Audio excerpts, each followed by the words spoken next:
Hi, my name is Danielle Anderson and I am the Wellness Specialist for Deer Valley. This webinar-style presentation was designed by Deer Valley's dietetic intern, Alex Stallworthy. Students, parents, and staff are invited to listen and learn about the hidden sources of sugar. These hidden sugars, or sneaky sugars, are found in the foods we eat every day, foods that we often don't consider to be sugary foods.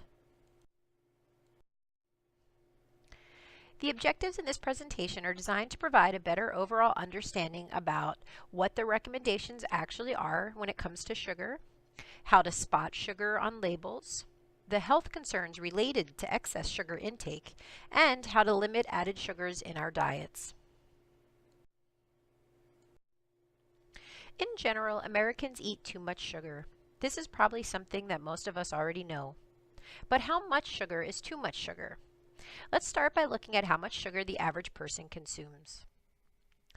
The average American consumes 78 grams of sugar per day. That's equaling about 66 pounds a year. That's a lot of sugar. Obvious sources of sugar are found in items like soda, ice cream, candy, and cakes, cookies. Most of us know sugar exists in large amounts in these types of foods. But there's also a large amount of food where sugar has been added during processing, and these can be harder to avoid, mostly because we don't know automatically that these are foods that have sugar in them. A recent study by the University of San Francisco reported that sugar is added to about 74% of packaged food items. And that can really add up. Limiting amounts of sweets and sodas is really the first step. It can be hard to do, but since we know that these are sources of sugar, it's the obvious place to start. But what about the other foods, the 74% of foods with added sugars? Let's first get an idea on the recommendations. The 2015 Dietary Guidelines for Americans recommend limiting added sugars to about 10% of the daily calorie needs. And so if we're looking at a 2,000 calorie diet example, that means that 200 calories can be coming from these added sugars. Now, the World Health Organization recommends that we reduce that amount of added sugars to be less than 5%. And so if we're going to use the dietary guidelines and the World Health Guidelines, we can use those as kind of our high and low of the suggested intake of sugar per day. And so we'll create a goal for this presentation at 35 grams a day. And based on this, with the average American consuming 78 grams, our recommendation set at 35 grams, it is clear that we need to cut back. But how do we cut back? First, we need to know how to spot sugar on a label. Up on the slide, you see two images of the old and new versions of food labels. As you can see, they've made a few changes, with the right-hand side representing the newer label. Serving size and calories are meant to stand out more, and the categories under carbohydrates, you'll note, are a little more specific, so we can see just how much sugar in this specific item is added sugars. You may wonder why the added sugars were different from the total sugars on the food label. And that's because added sugars are those that are added to the product. They can be added for taste or texture, preservation of the product. The problem is that with the added sugars, they tend to be high in calories while providing little to no nutrients or fiber. Whereas the natural sugars, like those found in fruits, are consumed with all kinds of vitamins and minerals, dietary fiber, and other beneficial substances. Because people are becoming more aware of health concerns related to increased sugar intake, companies selling products that contain a lot of added sugars are getting really good at hiding all of the sugar they're adding. There's over 20 names and types of added sugars. Some are pretty obvious, like brown sugar and raw sugar. But what about brown rice syrup? That doesn't sound too bad. And what about barley? Barley and brown rice are often considered pretty healthy grains, but these ingredients are not the same as the whole foods they're made from. Same thing as the fruit nectar. Whatever nutrients that were originally in these ingredients have mostly been lost in processing. So here is an ingredient list from a food label, and let's see if we can spot some sugar. Note how ingredients are listed by weight. So in this case, enriched flour is the ingredient with the highest amount. When sugar is near the top of the list, it indicates that that food item is made with a significant amount of sugar. And so as a good rule of thumb, if sugar is in the top 3 ingredients, it's pretty high in sugar. But can you find all of the added sugars on this label?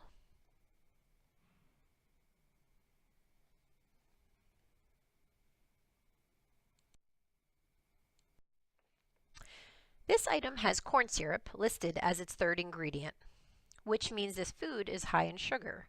However, you probably spotted other sugars. Sugar is also the fourth ingredient, and the sixth, and the seventh, and the eighth, and the ninth ingredient.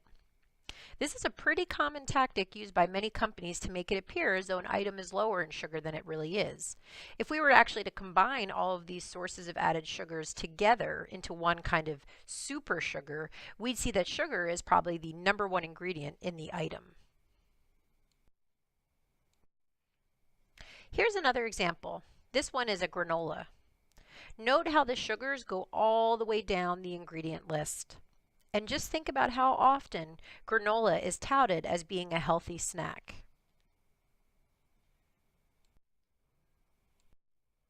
Here are some other examples of foods that may have more sugar than you think they do.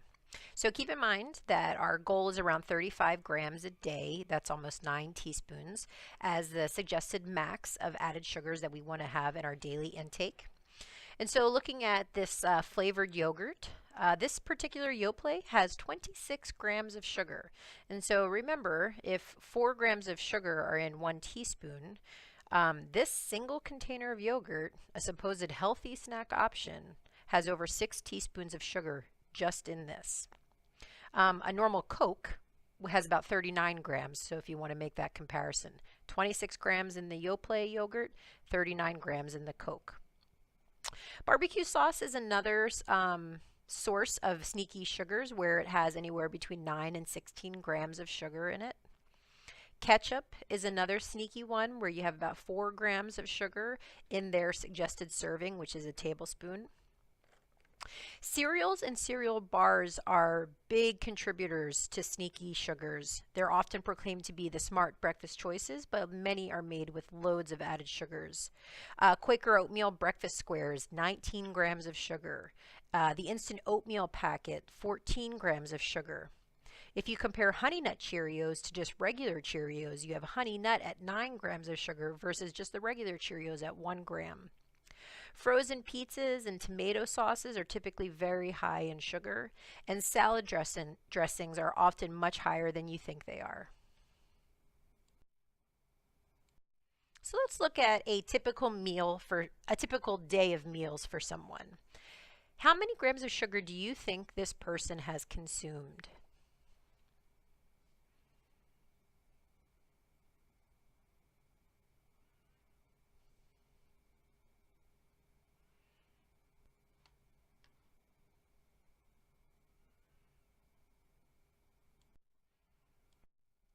The total for this day comes in at about 116 grams of sugar. Now that is including both natural and added sugars, but if 35 grams is our goal, this is obviously well over. So what are some changes this person could have made? Choosing low sugar versions of the yogurt and marinara sauce are both easy options. Choosing whole wheat bread instead of white bread. Choosing water instead of soda as their beverage. And then choosing the low sugar option of instant oatmeal versus the regular instant oatmeal can also have reduced their number of sugar that they've taken in. So why do we even care about all of these added sugars? As mentioned earlier, sugar has calories but provides little to no nutritional benefit to your body. Not only is it not beneficial, it can cause adverse effects. So there's an increased risk of diabetes with elevated blood sugars. There's an increase in weight gain. The idea that you're not gaining any nutritive value, you're just kind of eating empty calories. And research has indicated that the more sugar you're consuming, the more sugar you desire. And this is actually why many parents have begun limiting the exposure of sugary products earlier and earlier for their children so that they're not building up kind of a tolerance to it. Also, we know that sugar is not real good for your teeth, causing dental caries, otherwise known as tooth decay or cavities. And then there is the increased risk of cardiovascular disease that comes with obesity and weight gain. And so how can you use this information to help yourself? Well, you can read the labels so that you know how much sugar is in each item of food that you're consuming, and you can see if a product is available that has less sugar in it. So, for instance, does your yogurt have 26 grams of sugar like the example noted? Or you could look at the plenty of other options that exist that have easily less than 10 grams of sugar. You can still have donuts and sodas and other treats, but you want to treat them as if it's a special occasion item rather than a daily item. If a food is whole and natural, there will be no added sugars, so choosing fresh whole foods as often as possible is important. Sugar at the table is basically unnecessary considering how much sugar is added to so many of our foods already. And there are tons of recipes that limit how sugar is used, so you can actually replace that with other options. Bananas, applesauce, sweet potatoes, those are things that are often used in a lot of baked desserts nowadays because it's an easy way to replace and to lessen the sugar amount. Thank you so much for listening. Hopefully the presentation was helpful, and I wish you all luck in finding foods that are not loaded in added sugars.